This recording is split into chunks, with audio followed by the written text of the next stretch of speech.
I'm Michael Schöpf. I'm the new International Director of Jesuit Refugee Services. I really would like to continue this story of hope that we have created with refugees and also with our communities for many years since 1980. We have entered into a transformative relationship with which we can seek better societies for ourselves together with the refugees. And I would like to invite you to be our companions.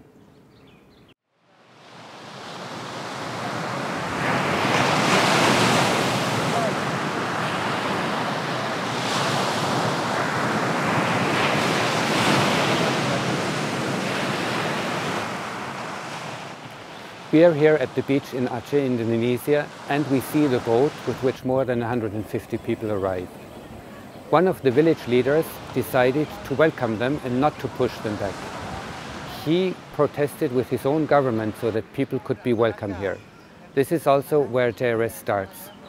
Our relationship with refugees begins where we can personally welcome them. They are people who have experienced so much violence in the country where they come from, Myanmar. They are all Rohingya who have lost fathers and mothers and who cannot participate in the education system in their country.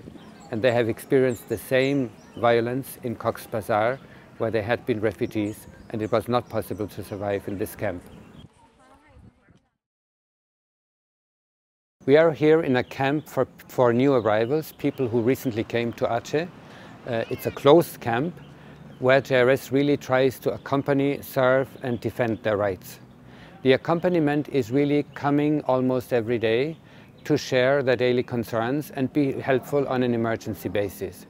These are also the services that we want to provide together with UNHCR and other organizations. JRS really cares about the children and about the daily needs of the people here.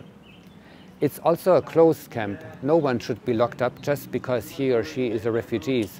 And these closed situations can deteriorate quickly. They can create violence within the camp, and therefore the refugees can be seen as violent by the community.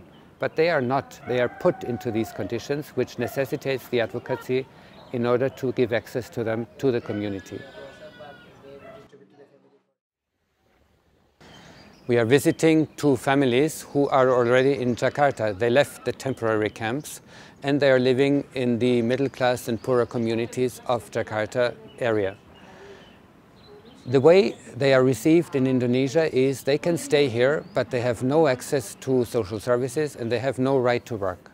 This is the situation where a company becomes crucial, because we have had many people who really and literally live on the streets, also with their small babies.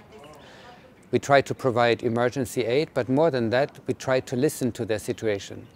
When we were greeted, this is what they pointed out first. You come and speak with us because you are doing home visits. Other organizations really only give us a check or cover our needs. It makes a big difference for the hope and for finding a future for ourselves. We are a global organization and have our headquarters in Rome, where I work with more than 40 colleagues to support our local initiatives. It is important for us to be in a daily relationship with refugees, and we want to support programs, advocacy and fundraising efforts so that we can be more useful and find a better solution for a global problem.